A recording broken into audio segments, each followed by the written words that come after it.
Welcome into Sosa's Steam Room. Today we're talking the Bears' love of PEDs, the Cubs and some off-season options, and the last annual circus trip. Hit it.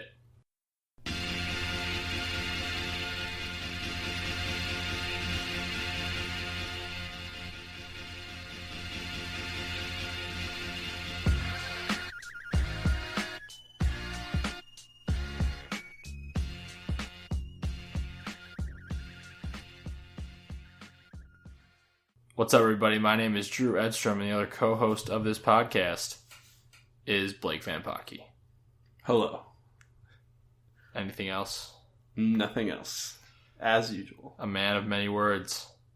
Well, welcome into episode 24 of Sosa's Steam Room. A couple things you guys need to know about.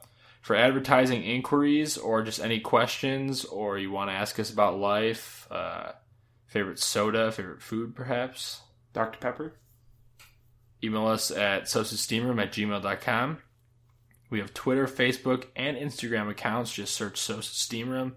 Subscribe and rate our podcast on Stitcher, TuneIn, Spreaker, iTunes. Basically, wherever you listen to your podcasts, we'd love a rating and a subscription. So go ahead and do that. We thank you in advance. We also have some personal Twitter accounts. Myself, at Deanne Edstrom, and Blake, your Twitter handle? At Soldier Field BLG. That's right. And of course, we have a website, sosasteamroom.com. Go check that out. We're together in person, people. You might have noticed a difference in my voice this week. Blake sounds way sexier. Does it sound sexier? Whoa. That's for our female listeners. That's for like our 3 female listeners. It's sensual podcasting. This is a new thing. We're trying it out. Our clothes are on. Just a precursor.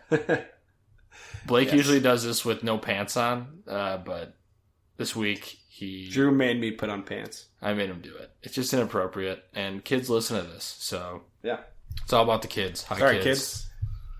Yeah, we are in person. I'm back in Chicago for Thanksgiving and doing some work out here. So we're going to be recording in person a couple times, so that's some exciting stuff. Yes, it is. So Blake gets to look at me while we do this. You're welcome, ears. Hear that, ears? It's all for you. Hear that? I'm sorry to put a somber tone on this mood here to really dampen the mood in the room, but this is we're gonna talk about the Bears first, so we can just kind of get that out of the way. Just get out of the way. And this is rock bottom. This is it. Last week we were asking ourselves, is this have we reached the last of our woes? And the answer was no. The answer was not even close. It was a hard no. Performance enhancing drugs. Stop it. Bears players, if you listen to this, which I know you don't. Hey, I heard Jordan Howard listens. Hey, Jordan. Hey, Jordan. What's up? Don't use performance-enhancing drugs, please, because it looks like John Fox is some sort of evil PED mastermind who is in a lab making PEDs and giving them out to his players, which I doubt is actually the case. Possible, though. It's possible. Anything's possible. Anything's possible. But, we have Freeman, our leading tackler on the team, now suspended for PED use. Mm-hmm. Got that news today. John Fox had a press conference, which made me laugh a lot. Is it like, someone asked me the question, are the Bears like sad bad or funny bad today? They're like, it's a good question. Are you sad that they're bad, or are you just kind of at the point where this is kind of funny? For me, it's been funny bad for the last 2 weeks. Yes. I don't know about you, but I've been able to laugh a little bit. Yeah, I've been laughing a lot. A whole lot. I heard this question, not this exact question, but something very similar, like 2 weeks ago. It was like, how are people feeling towards the Bears at this current moment? And a lot of people had apathy. Like, they just seem to not really care what happens, win or lose, or however. And,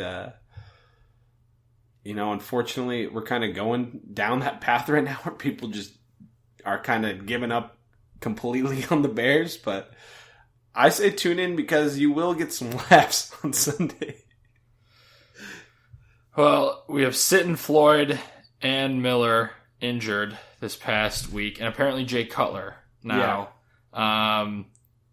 All with different injuries. The Leonard Floyd injury was very scary. Yes, it was. It was a win for me personally that he is okay, and it was just kind of a minor neck injury. I think after the game, the only thing people cared about was the status of Leonard Floyd. Not only because he's like our best player, maybe not our best player on the defensive line, but right up there as being one of the best. But just caring about him as like a person, because that was a very scary hit. Absolutely. I mean, his neck kind of just like crunched. Mm-hmm. Don't lead with your head down, kids. Keep your eyes up and finish the tackle that way. But I'm glad he's all right. Zach Miller, that's kind of a bummer. He's been having some good luck with health. I know in the past he hasn't at all. His the other foot has been giving him issues, and of course he breaks. Was it his left? Yeah.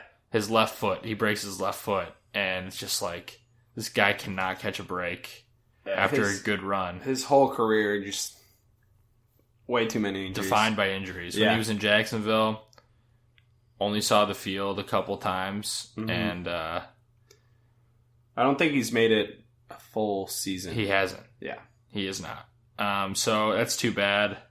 Lose another offensive lineman, Josh Sitton, Kyle Long already out, a bunch of guys already out, and, you know, it can't really get worse from here, but we said this last week, so we probably know it's going to get worse. Yeah. John Fox is going to be suspended for PEDs next week after Sunday. We're going to get a press release saying John Fox suspended 4 games for PEDs. I can see it. It's going to happen. You seriously put in here, is 2-8 a bad record? Yes, it is. Moving on. And my dad asked me today, is this worse than the Trestman era? Yeah. The 2014 season? I'm not sure. It's pretty dang close. Okay, I thought about this a lot today. I'm going to say it is. And here's the reason why. I think we knew what Trestman had to offer. And the team, I feel like back then was still, like, they were right at the start of that rebuild. This year, we at least have pieces in place that could be good, given good coaching, and they're still coming up way short of expectations. So, on top of that, all the PED stuff, all the injuries, just like the whole organization seems to be crumbling down right now. You know, both seasons obviously were just awful. Like, easily two of the worst seasons to be Bears fans ever. But, I don't know. I at least thought they might be okay this year. You know, I back in, I would say April, I thought maybe playoff team. I honestly thought that. And I don't think a lot of Bears fans thought that too. But, you know, now we're here. And I mean, we're both on record saying that we thought the Bears would be more competitive. Yeah. And at least in the picture. But this is pathetic. Yeah, it's bad. Like, we see little spurts of them showing, like, what they could be. Like, they show almost nearly every game this year, they've had little spots where you could pick out and say, they look good here. I mean, they've had, in 8 of their losses, they've had 6 leads. And 5 halftime leads in those games. So, it's not like they've been terrible, but the fact that they lose those games, you know, it shows just kind of how wrong this coaching staff is right now and how bad it is overall from top to bottom. So do you give some of this blame to Ryan Pace as well? Yes, only because he hired Fox, and, you know, we're seeing the repercussions of that. But overall, like, the blame is not on him.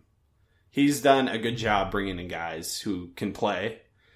And the only mistake he made in my mind is hiring John Fox. So, well, we've said in the past that John Fox might be kind of like a stopgap, a filler type of coach, because we're not sure Ryan Pace's guy is out there yet. We've had some preliminary discussions about who could be the coach of the Bears if John Fox is fired. We won't necessarily get to that this week because it hasn't happened. Well, we'll talk about that. We'll have a lot of time to talk about it if John Fox is fired. But a lot of very upset fans are calling for Pace to be held accountable a little bit. And, I mean, he should be. He is the general manager of this organization. Failure and success is felt throughout the whole organization every single time. You need to be held accountable. But I don't think he's got his guy. So I think the hate towards Pace in this situation, slow your roll a little bit. Next year, if he gets his guy and the Bears upgrade their roster and they still can't kind of do anything, then we can start making those type of accusations. Yeah, when he hired Fox, the coaching market wasn't very good at the time either. I mean, there wasn't that many good candidates out there, and Pace went with the safe option, I would say, instead of maybe a more, I don't know, risky but more upside option, because you know what you're getting with John Fox at this point. And, you can kind of see the logic behind the choice. But on this next time he hires a coach, I think the spotlight is going to be a lot more on Pace to make the right pick. And if he doesn't, I think it could be really bad for Pace. Could be. Let's break down this last game a little bit. Bears lose 16-22 to Giants. The defense holds the Giants' offense to 329 yards. Odell Beckham, for the most part, was held in check. Only had 45 yards receiving. And Leonard Floyd, before he got hurt, had 3 quarterback hurries and a tackle for a loss. So the Bears were in this game. They were in this game, and, Cutler threw that pick. Could have been his shoulder. Who knows? He underthrew. Was he going for Cameron Meredith there? I don't quite remember. I think so. And he underthrew him, threw a duck, and got picked. It was triple coverage. Yep, threw right in triple coverage. You were kind of waiting for either Eli or Jay to throw that late game interception. All right, who's going to cough this game up? Yeah. Essentially. And no surprise, Jay was the one to do that. Mr. Fourth Quarter. So, I mean, Bears were in it. You can't really blame the defense again. I've said this time and time again. If they're huffing and puffing, you can't really blame them because the offense, they had a bunch of drives that ended in 3 and outs with Pat O'Donnell's beautiful punts. Beautiful. He's a great punter and a beautiful man. I will say that for the record. He can also bench press a lot. More than Jadeveon Clowney. More than me, that's for sure. Which I bench a lot, for those of you who don't know. Sure. I put up a bunch of weight. But they were in Moving on. Jay Cutler, complete 360 from 2 weeks ago. No help on offense at all with Alshon out and Zach Miller being lost to injury. He's lost all his favorite pass catchers. Yep, and he has no one to protect him. It's so many issues to point to. I mean, in the second half, he's seriously, I don't think, had one clean pocket to throw from, and that's directly because Sitton went out and Long was out before the game. He's out for the season. And then losing Zach Miller, who was having a really nice day before his injury. He was owning that matchup. Yeah, Jay hit him on a couple seam routes right up the middle. Yeah. Some really nice balls, too. The touchdown pass was a great throw. Yes, it was. It was a great throw. So they were using Zach Miller. I was pretty excited about that. I'm a big Zach Miller guy. Mm-hmm. And, of course, gets stepped on, goes out with that injury. All of a sudden, Cutler is looking around like... who's left? Cameron Meredith. I mean, like, even Eddie Royal looks banged up.